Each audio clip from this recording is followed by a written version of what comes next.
I think the piece is interesting is just being genuine and authentic. I always tell people I'm not a manager. I literally do not use my title. Sure, corporate wise, it says branch manager. Well, I don't like that title at all because I don't manage anything about the people around me. I just try to help lead them in the areas that matter most.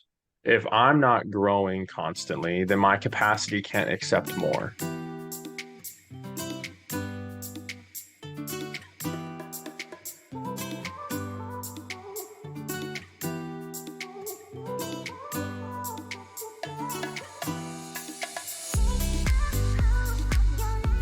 Welcome to the Raquel Show. This show is for entrepreneurs who want to play bigger in business and in life. And today I have a very special guest that I met at our event this year. Every room that I go into, he's in. You cannot help but notice this man.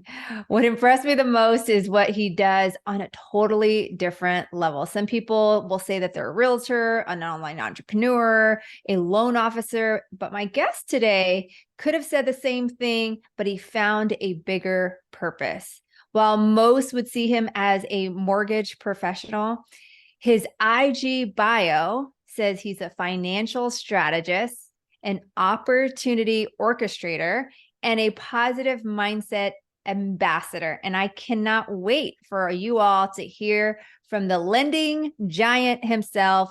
Welcome to the show, Bryce Franzen. Thank you. Jeez, I feel like I'm gonna walk on stage in front of 1,000 people after that introduction. Well, you deserve an amazing introduction for the amazing person that you are. So I want to just dive right Thank you, into my friend. it. Let's do it. And first off, I think it's really creative that you've actually separated yourself from the rest. Now, my question to you is, was this done over time, or did you just wake up one day and said, we're just going to do this? It definitely is an overtime thing, which I think is interesting when you actually put it in perspective, right? When you when you read off the bio, which actually I just updated even that a little bit recently. There's a marketer, Chris Doe, who actually talks about like you can put the things you do in two words that will attain to sort of what you are, but still require questions to understand what that means. And so when you actually say that, I think it's interesting. I think a lot of our just general industry, business, entrepreneurship, there's this oh, well, they're like an overnight success over this, over that. And it's not whatsoever. So the separation, and there's still that dissatisfied aspect of the vision of where we want to be is not the reality that we have. And it took time. It just even any essence of brand building and creating who you are and doing all that. Most people don't know this, but even just the Lending Giant brand, the brand of myself, whatever it is. And there's already a back end rebrand that's been in discussion at some point in the future. So that's actually the first time I said that publicly. But I think I think I launched in like June of 2020. Like it's 3.5 years now or something almost of putting in the effort behind the scenes. Yeah. And so what is it, all the things, like, what does that exactly mean when I read your bio? What do you do? Because I know it's just not loans today. Like you said, you have a bigger vision. So if you could just share with our audience that is listening, what does that entail? If I go off of just the titles that I'll show on there, the financial strategist conversation has to be what I realized at the end of last year, having been in the financial industry for 13 years, having my own financial agency, being licensed for several years, but never really advocating for it, was the conversation that we in mortgage specifically, I believe, and in real estate in general, has to change. You have to elevate the impact that your clients have. You have to really fine tune the strategy that comes into play for them specifically, right? I don't think that it's a matter of, especially the shift in this market and the mass exodus and all the stuff that's going on and newsworthy per se. We have to truly become somebody that is transformational for the people that we talk to, for the strategies we put together, for the conversations that are happening, because everybody else has the same pre-approval conversation, the same fee conversation, the same rate conversation. Nothing's different. And I think one of the biggest things in all these branding conversations I've been in, it's like, what do you do? Oh, well, I'm a 20-year veteran of this. I'm a 5-year expert in that. I'm like, that's not appealing to me. And I'm like, how do we become appealing to other people? And so the concept was, how do we truly become transformational people and help them build and protect their wealth through real estate and financial literacy and education? And maybe that's providing transformative details that they need and plans to help them actually put together and actualize a future that's prosperous with their financial freedom and goal.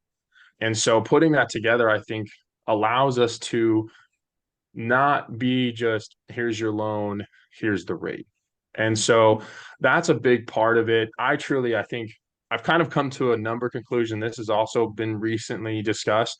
I want to change the way that 1,000 loan officers are having their conversation every single day with every single person.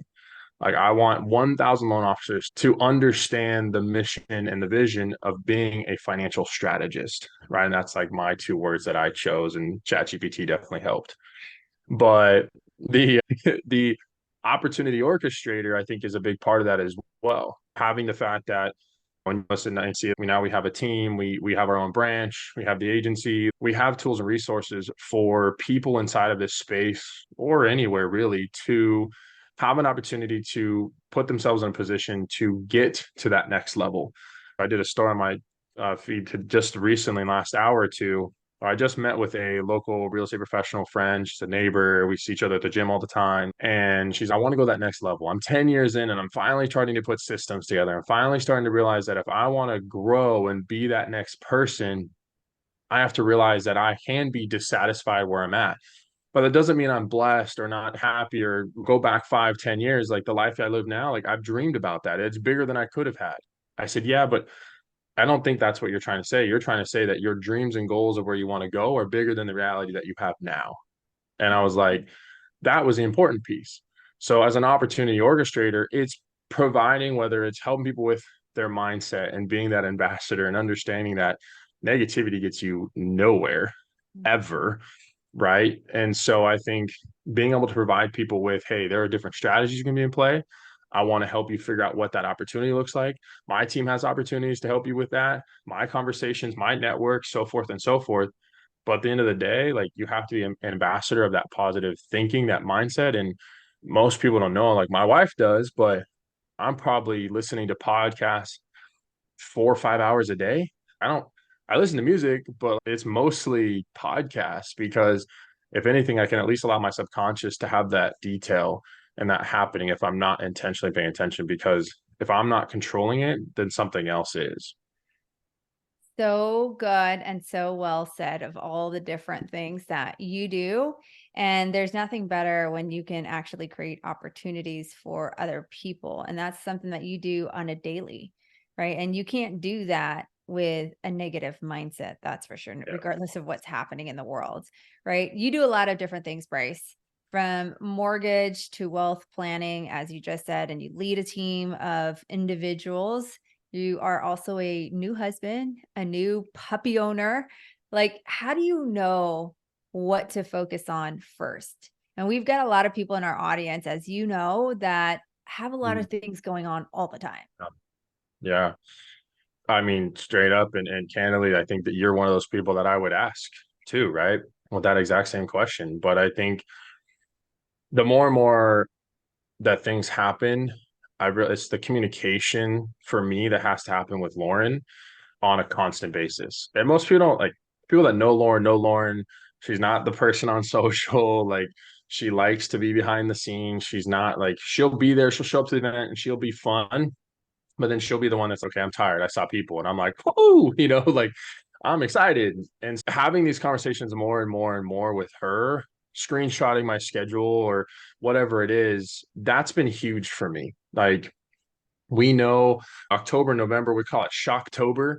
It was shock the system, do the actions, do the activities, right? I know we just had one. I forget you had a name for it like recently, but and another month, but it was like Action August, right? that was it, Action August. And I was like, Shocktober, right? So that's one thing we have for our team right now. And again, other mentors that I have. But the idea with that was, okay, she knows right now that there's going to be immense amount of effort put in with, okay, well, next Friday we drive back to California. So you got my attention for those 7, 8 hours, right? We just had our couple mentorship conversation just a few days ago. And it was like, okay, Lauren being asked her, if you could be selfish on any of the things that you need, what is it that you need? Hmm. And for her, she was like, well, I need a fully disconnected dinner. That 30 minutes, that 60 minutes, that's it. No TV, no phones, nothing. That's what she needs. Okay. And so I think being able to know that I know the two or three things that she needs because she doesn't need a lot sometimes. Like we'll get there, I know, where it's all the time, but she knows, okay, we're running for this. We have this coming up. We're going to Spain for Christmas. So she knows that we'll get a full 10 days of undivided attention. So I think it's knowing that expectation that I can go work, I can go focus on my team, I can go focus on my calls, I can focus on my appointments, I can go focus on those things. I have my block moments with her. And if we need something else special, we throw it on the calendar. And some people like Canada coach was like, some people think it's weird to throw date night on the calendar or do this. And honestly, and I've been inconsistent with it, but the more we're consistent with that, the better it is. It's Friday night. I know what we're doing. We're doing our date night. We're gonna hang out. But I also want to put in the new sink faucet. I'm like, cool. That's a couples thing that'll be fun to do together, maybe, and kind of doing this. So I think for me, it's always knowing that at home, I have my grounding because there is all these other things going on. But I think that's been a big, big, big piece for me. If you're married, like that's a super important goal. And then within business, I think Candy Valentino is actually the one that has really helped me change my mindset around that at the Play Bigger event, where she talked about, hey, if you have 10 things, what are you passionate about on that list? Okay, I'm passionate about two or three of these. All right, okay, cool. What about the other seven? Can they be automated? Can they be delegated? Or they need to be eliminated? And we do that on a weekly basis, looking at it. And so I know what I'm passionate about is the people side, it's the appointments, it's the strategies, it's the high level. And then it's knowing that there's an operational team behind me to handle that piece and it's figuring out. And I know we have a lot of work to do in some of those efficiencies and systems and all that other stuff. But I think honestly, like when at home is grounded, the rest of it just kind of works, Yeah. candidly. It is so true. I think that people used to think that it was crazy for you to put date nights or family time actually in your calendar and schedule it. But I think it's being intentional with your time. And some of the most successful people on this planet are very intentional with their time because if it's not in your calendar, it doesn't exist. And why not have the most important people, like you said, if it's grounded at home, everything else sort of works. When it's messy there, it's hard to Mhm. navigate through all the things. And I love what you do with your stories and your schedule when you do post it because I'm like, wow, that inspires. I'm sure it inspires me, but inspires a lot of other people. What am I doing? So let's talk about you leading a team of people. How important is leadership and getting a positive attitude, right? Even like on those days where it's hard. You lead several people today. Yeah. It's funny. This conversation happened a few times this week, whether it was I have a connect with my CEO for our mortgage company or a national sales manager and kind of talking about some of that stuff. And I think the piece is interesting is just being genuine and authentic. I always tell them like, I'm not a manager. Like I literally do not use again on my title, sure, corporate wise, it says branch manager. Well, I don't like that title at all because I don't manage anything about the people around me. I just try to help lead them in the areas that matter most. And so if I'm not growing constantly, then my capacity can't accept more. Right. And whether that's listening to my Brendan Burchard growth day every day and doing my journaling and doing my devotions and giving myself, even if it's just 30 minutes, or doing our morning walks in the gym. And my 5 to 8 a.m. is packed. And most people may know that now or that follow me, but it's not leisurely mornings until Sunday. Most Saturday mornings, I'm typically doing something until early afternoon. So it's being intentional about sharing that, and not daily, but I share messages or I'll share a message out of my devotion or my quote book or something to my team that day. I'm like, I don't know if this will hit home, or here's a podcast I listened to. Here's this mindset thing that came up. We have our communication, we have our thread on Instagram as a team. Like we have these things where we can kind of just stay in touch and engaged. And for me, so that's been a big thing because I want people to genuinely want to be around that type of environment because that's the environment that I want to be around. Now, if you're not into that, I don't really know some of the things that we can talk about other than what are you doing? How can I help? What's the conversation? Do you need more tactical advice? Do you need more marketing? And we'll get into that. But it's a constant. I mean, I'm engaged with my team all the time. I use a lot of mass communication, a lot of video. It's like, hey, this came up. I just had this scenario with a client, wanted to share this with you guys. This was kind of the way I'm thinking about it. Any insights that you guys have? Mhm. Boom. Right. And so knowing that I'm in the trenches with them too, I'm into day-to-day appointments. I'm still working directly with agents and partners and builders and clients, and I'm still winning deals. I'm still losing. I'm still having those emotions. I think it was just, let's say Friday. So Mhm. Wednesday, I posted a story. I don't know if you saw it where I talked about it. I was like, dude, I was not in a good space for 80% of the day. I was down. I was kind of like, man, why me? Like, yeah, just, I don't know what it was. I felt the pressure of everything because there are people that rely on me to perform, to provide for their families. There are people that rely on me to continue to grow. Otherwise, they can't grow. That's a lot of pressure, but it's fun because I genuinely love that aspect. I just love people. I love being able to have those conversations and know that like, hey man, you want to do this? You want to get better? Hey, where's your mindset on this piece? Or like, how can I help? Or maybe you just need to talk. Or do you want me to provide a problem, a solution for you? And they're like, honestly, man, I just want to talk. I'm like, cool. And I think it's just fun to be able to do that. So that's kind of my leadership style is like, hey, I'm growing and I just want to hopefully grow with you and I can lead you in that growth process. Whatever that means for you and your family, that's the best part. I mean, one of the guys on my team, I'm actually the guy marrying him at his wedding. That's how much I think the right leadership matters. That's not everybody, but that's what sometimes just being there for people means is just, hey, you become such an important piece of my life. Will you do this for us? And I'm like, sweet. Yes. Well, what an So honor. What an honor. And that is definitely a testament to your relationships, the way you lead. Let's talk about like partnership. You have a lot yeah. of different partnerships. How do you determine who to partner with, even not only on your team, but even real estate agents? hmm That's actually a funny one. Again, had that conversation just today. So I use an acronym for people that I want to have inside of like our partnership circle. It's funny because the client side is macho and the business side is bad. And so bad stands for someone that's business oriented. Like I generally want to work with people that are business oriented. If this is just a gig for you, we're not on the same wavelength. We can't have the same energy conversation because this isn't a gig for me or a part-time job or just, hey, if you're a single parent or a situation, you're like, it's flexible. I can make the 100 grand I need to make and I'm good. Cool. How can I be a resource for you? And not saying that I don't want to work with lots of different people, but typically they have business orientation. They're ambitious for the A aspect of it, and they're somewhat dissatisfied. And I mean that not in the sense of like negativity, but today the conversation was the same person, right? Like yeah, I want to grow. Like I'm dissatisfied with the results that I have now because I know I can do better.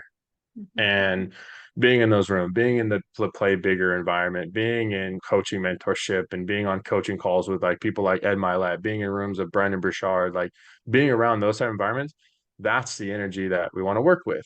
And having put on like our AI or die event here recently, we had a lot of people reach out that we were following up with. They're like, dude, I had no idea you were at that level. And I'm like, I don't even know what that means. What do we mean at level? I was like, we just have some good connections, good people around us, and we want to provide value to our community. And so the partners that we want to work with, candidly, are that like they care about their people, they care about their business, and they want to work with people that want to provide education or resources at a level I think is just different, right? They want to stand out and be that next piece for who they serve on a day-to-day basis.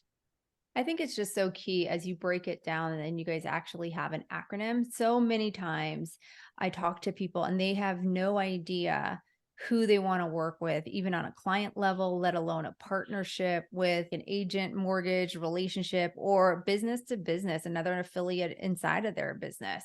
So I think it's Mhm. really cool that you've standardized or you've actually have whatever it is, an avatar or a level of how you can actually sort whether they're a fit for you or not. And I'm sure people are going to listen to this again, how do you continue to raise the bar when it comes to your personal growth as your world continues to get bigger? Because you just said 1,000 mortgage loan officers, right? So how do you continue to like raise the bar for yourself? I think that my initial gut kind of reaction to that question is more so it's a lifestyle more than a an aspect. Growth is obsessive, candidly. It's intoxicating also, right? It's trying to be better in all these aspects, which it can be really hard. It can seem overwhelming. And I'm not like I feel not as much growth in some of my fitness area. And maybe we've fallen off inside of the diet, or man, I didn't follow up with this person. There's things that are always happening. But I think the personal growth inside is knowing that the intent is always at the right core value. The heart is always in the right place. And it's funny because to kind of side note to this question is I'm the more emotional person in my relationship. Lauren is a little bit more like to the point where she'll like, okay, I see it, but stop mansplaining it to me type of thing. And I think your personal growth is 100% like the people around you, which is like this cliche, your network is your net worth, right? Whatever, or vice versa. But it's true. And so I spend a lot of time listening to the right people, having the conversation with the right people, being in the right rooms and things that I can be a part of. And I think taking feedback from those around me as best as I possibly can. And it's just a constant thing, right? I don't know if there's one thing that you can say, this is how I grow to be better. I think I realized recently that I was like, okay, I have too many things I was trying to do to grow, and my brain was going to not be able to function with some of the things that I was trying to do. So I was like, cool, what are the three things in my morning routine that I want to keep that'll keep me on point? Or what are the few people like I want to spend time in? Who has results in those areas that I want to be around?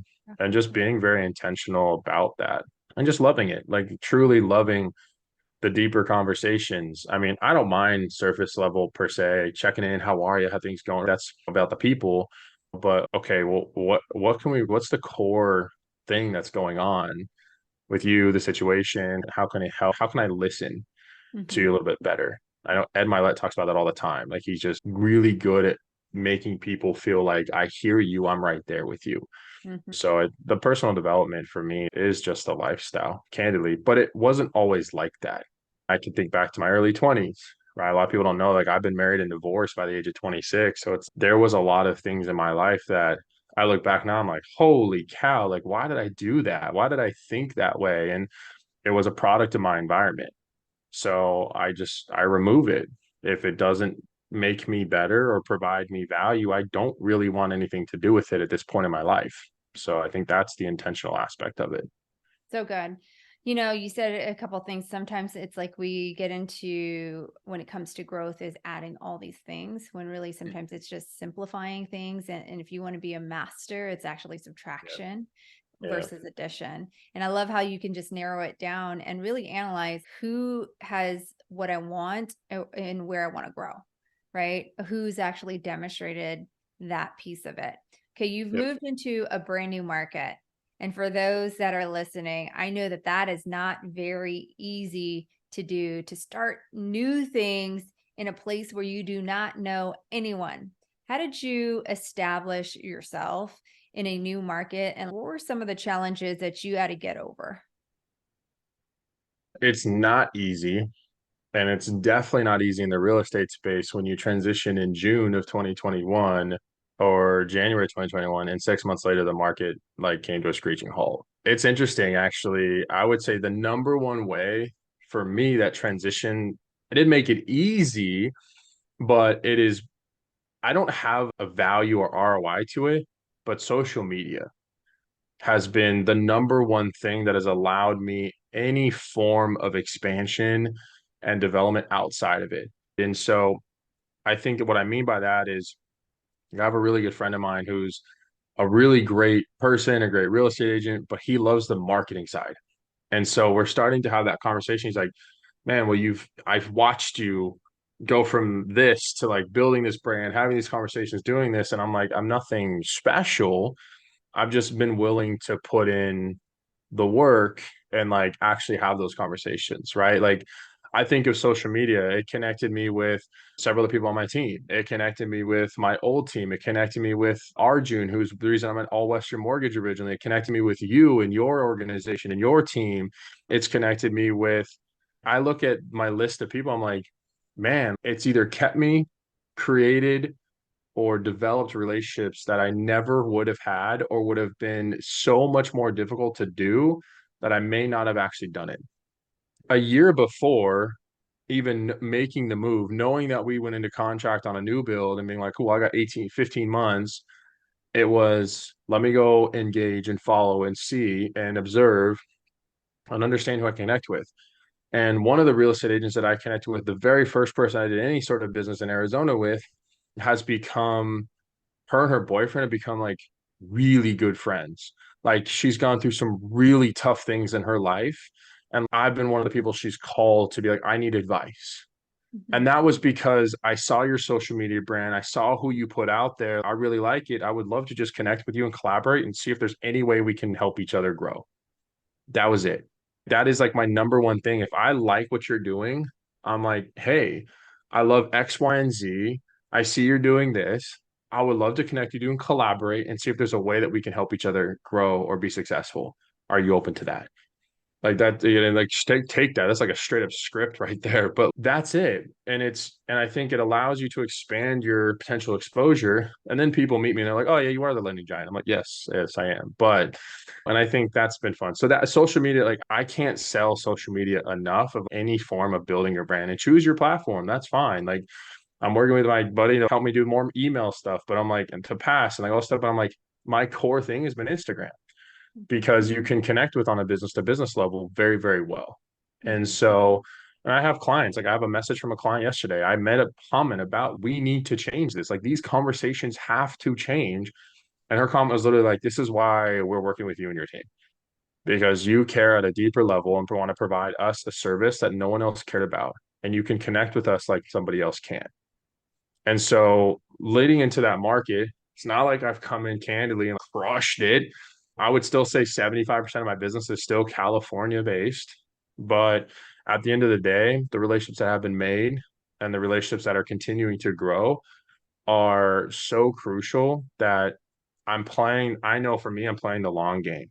Mhm. I know that those relationships may not happen overnight. I know people don't put their career into your hands overnight. I know people aren't willing to add things to their repertoire overnight, but I know what the value is and how we can change. And so I think that's where the shift of coming into a new market, I was like, I'm willing to know that I'll play this long game and just love on people around me and I'll attract the things that matter. Oh, so good. There's so many like nuggets that you dropped in that. And I think back to coming to Arizona from California, like yourself. I'm like, gosh, if I had social media back then, what it would have done. And I just think it gets you so much more comfortable. You get to figure out who people are before you even meet them. It's almost like you Yeah. know them the moment you meet them because you've been following them or you've been already having conversations in the DM. Speaking of relationships, I know one of the things that you're really big on is in your world is not to be transactional, but to be a relationship driven business. And you not only give them like a mortgage, but there's always something like after. What have been some of the strategies that you've built or you've put in place with you, your team, your company when it comes to like your customer journey, just like what your consumer, like that client said on social media, that continues to foster the relationship even after they move into the home? Yeah, but and I appreciate it. Like it's always fun. I love it. Honestly, these questions like they bring out the good stuff. So kudos to the interview style that you provide, my friend. But I think the biggest thing is if we look at everything we do, and I think you're like, and I tell people all the time, like I told the agent today, I was like, hey, I need to connect you with somebody because she's like the queen of system flows and will like absolutely provide you so much value. You don't even know what to do. And I'm excited for like our team connect on some of this stuff. And because I know that I'm like, I know the experience I want to be had. I'm like, cool, I need an implementer around me because like I will do my best, but I know that is and I don't, not negative self-talk, like that's not my skill set, but okay, God didn't make that my highlight and or really my passion either. So I think what's been fun is tip of the iceberg, and I've almost got the Canva like walkthrough form filled out, and I have we call it your personal financial home discovery consultation. Like, and there's a legit form now. Like when people have a conversation, your entire goal is to spend that maybe 15, 15, 15 of getting to know them, understanding it. Okay, 15 minutes of some education, then 15 minutes of gathering the data you need to go provide them the resources, information they need. And so that's been kind of the template that we've been building. And Eli and I were just talking about that. Just for those, Eli's my sales manager, my business partner in our mortgage company.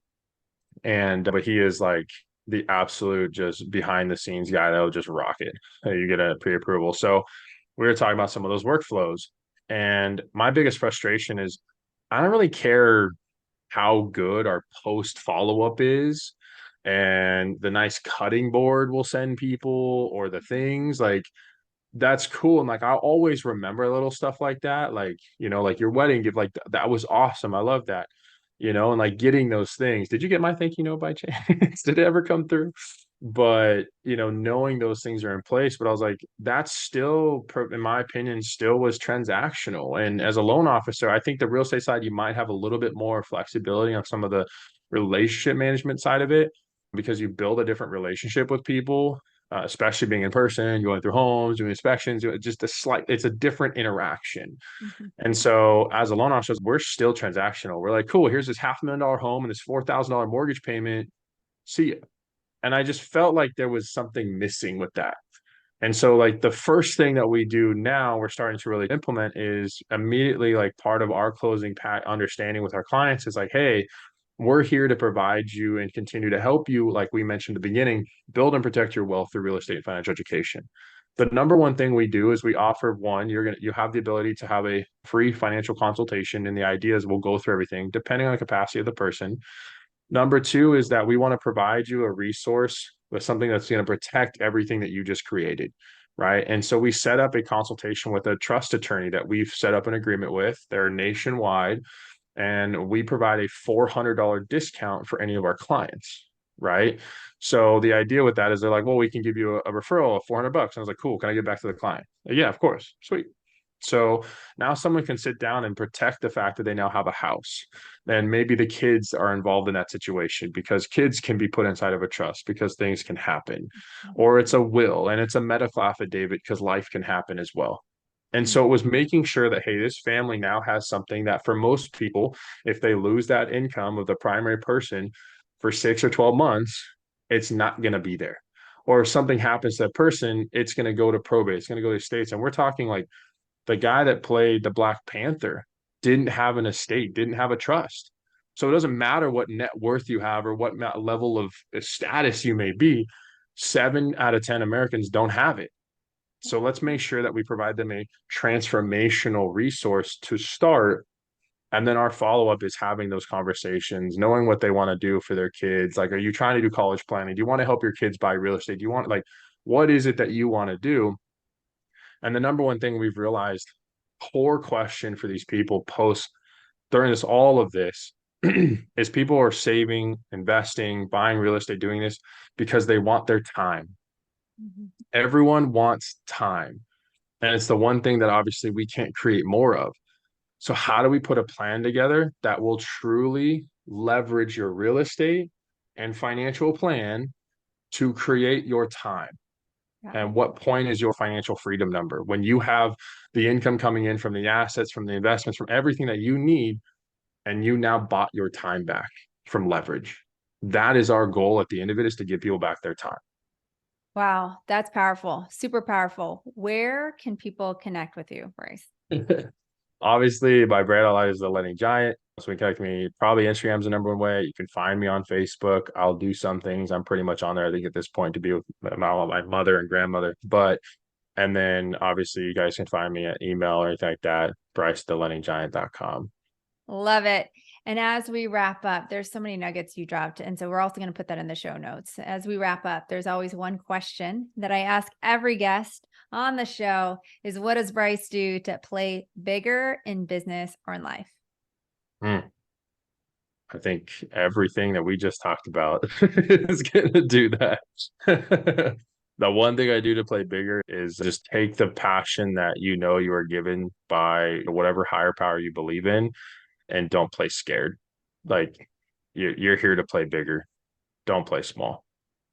Love it.